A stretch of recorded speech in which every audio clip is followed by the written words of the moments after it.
warahmatullahi wabarakatuh. Perkenalkan, nama saya Putri Mentari dari kelas 2C Prodi PAUD. Di pertemuan kali ini saya akan menjelaskan tentang makalah kelompok 5, yaitu yang menjelaskan tentang metode pendidikan. Dalam surat Al-Imran ayat 159 disebutkan, maka disebabkan rahmat dari Allah lah kamu berlaku lemah lembut terhadap mereka. Sekiranya kamu bersikap keras lagi, berhati kasar, begitulah mereka menjauhkan diri dari sekelilingmu. Karena itu maafkanlah mereka, mohonkanlah ampun bagi mereka, dan bermusyawarahlah dengan mereka dalam urusan itu. Kemudian apabila kamu telah membulatkan tekad, maka bertakwalah kepada Allah. Sesungguhnya Allah menyukai orang-orang yang bertawakal kepada mereka. Adapun kandungan dari Quran surat Al-Imran ayat 159 adalah sebagai berikut.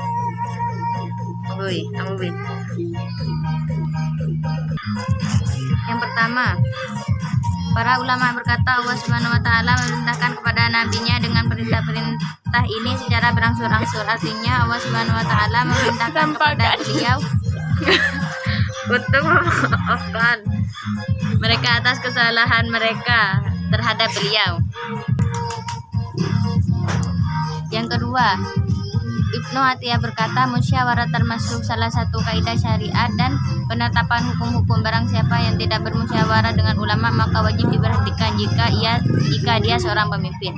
Yang ketiga, firman Allah Subhanahu wa taala, dan bermusyawarahlah dengan mereka dalam urusan itu, menunjukkan kebolehan ijtihad dalam semua perkara dan menentukan perkiraan bersama yang didasari dengan wahyu. Yang keempat, tertera dalam tulisan Abu Daud dari Abu Hurairah radhiyallahu anhu, dia berkata, Rasulullah shallallahu alaihi wasallam bersabda, yang artinya orang yang diajak bermusyawarah adalah orang yang dapat dipercaya. Para ulama berkata, kriteria orang yang layak untuk diajak musyawarah dalam masalah hukum adalah memiliki ilmu dan mengamalkan ajaran agama. Yang kelima, kriteria orang yang diajak bermusyawarah dalam masalah kehidupan di masyarakat adalah memiliki akal, pengalaman, dan santun kepada orang yang mengajak bermusyawarah. Yang keenam, dalam bermusyawarah pasti ada perbedaan pendapat, maka orang yang bermusyawarah harus memperhatikan perbedaan itu dan memperhatikan pendapat yang paling dekat dengan kitabullah dan sunnah jika memungkinkan. Adapun yang ketujuh, firman Allah Subhanahu wa taala, kemudian apabila kamu telah membulatkan tekad, maka bertawakallah kepada dengan ini pula Allah Subhanahu wa taala memerintahkan kepada nabinya dalam ayat ini. Kaidah Allah, Qatada berkata, Allah Subhanahu wa taala memerintahkan kepada nabinya apabila telah membulatkan tekad atau suatu perkara agar melaksanakan sambil bertawakal kepada Allah Subhanahu wa taala, bukan tawakal kepada musyawarah mereka. Adapun yang kedelapan, firman Allah Subhanahu wa taala, maka bertawakallah kepada Allah. Sesungguhnya Allah menyukai orang-orang yang bertawakal kepadanya. Tawakal artinya berpegang teguh kepada Allah Subhanahu wa taala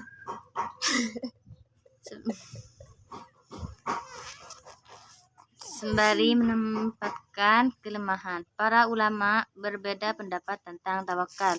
Suatu kelompok sufi berkata, tidak akan dapat melakukannya kecuali orang yang hatinya tidak dicampuri oleh kopi.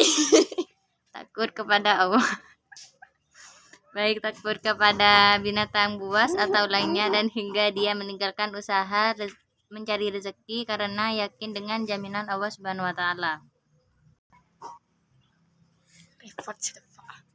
Relevansi Quran surat Al-Imran dengan pendidikan, khususnya bagi seorang pendidik yang mempunyai tanggung jawab yang besar untuk mendidik, membimbing, membina, mengarahkan peserta didiknya sesuai dengan fitah yang telah diberikan Allah kepada mereka. Tanggung jawab ini harus diemban dan dilaksanakan dengan sebaik-baiknya agar tujuan dari pendidikan yaitu membentuk insan kami menjadi hamba Allah yang selalu taat, tunduk dan patuh kepadanya, dan menjadi manusia yang mempunyai wawasan kalimullah yang tinggi hingga bisa menjadi orang yang bahagia dunia dan akhirat.